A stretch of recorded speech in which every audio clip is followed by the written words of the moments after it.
We set aside a few minutes most Sunday mornings to identify connections between unfulfilled Bible prophecy and trends in the world or news. Turmoil in the Middle East on account of the nation of Israel is the most obvious sign that we are in the last days. Israel's existence again as a nation is both a miracle and a definite fulfillment of many Bible prophecies. So God is still doing both today. Other biblical signs that we look at include the push towards a global government and global commerce, the technology to utilize biometrics to buy and sell all goods and services, instantaneous global communication, an effort to alter our genetics in order to reproduce a hybrid, non-human race, a great falling away from a faith in Jesus Christ, and the exponential growth in knowledge. The 17th chapter of the Revelation presents an end times one world religion. The false religion will dominate all the peoples and multitudes and nations and tongues of the earth, meaning that it will have universal authority, no doubt given by the Antichrist who will be ruling the world at that time. Some future form of Roman Catholic doctrine has long been identified as the fulfillment of this one world religion. If you read commentaries and commentators during the Middle Ages, for example, they talk about papists and the popery, and they consider the Pope the Antichrist. The description of the system does seem to have some elements of Catholicism. However, more recently, Islam has been the favorite of prophecy teachers. Popular books seek to prove that the Antichrist will be a Muslim. Something else is emerging that actually makes more biblical sense. I read an article titled, "Bill Gates Declares Need for New World Religion," created from AI. Here's some excerpts.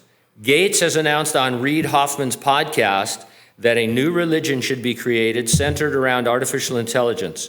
Gates told Hoffman on his Possible podcast, "The potential positive path of AI is so good that it will force us to rethink how we should use our time. You can almost call it a new religion, a new philosophy of how do we stay connected with each other and not be addicted to these things that will make video games look like nothing in terms of the attractiveness of spending time on them." Gates claims to be a Roman Catholic. However, it appears that Gates believes artificial intelligence can create a better God and solve more problems than the one currently worshiped by Christians. Now, we've reported before about the AI Jesus that you can interact with, and there's a site called Ask Buddha, where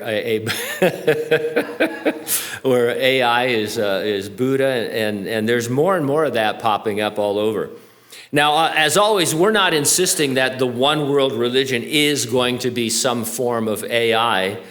It makes perfect sense, though, in the sense that if you go look back at the Roman Empire, the Romans would let you worship your own God as long as you also took a pinch of incense to Caesar and declared Caesar God. And that's how the Christians got into so much trouble, because they couldn't say Caesar is Lord. And so you can see how in the times in which we live, we're moving towards a situation where the whole world is fascinated and gripped by AI. And so it'd be nothing for them to come up with some sort of consolidated AI religion. People who aren't Christians would think, well, this is the best. The best religion must be a conglomeration of all religions, right? So you just talk to your God, basically. And the Bible says that we make gods after ourselves. And so I think if it happened today, it would definitely be AI. But mostly we're just out to show you that, hey, the Bible predicted exactly what is happening.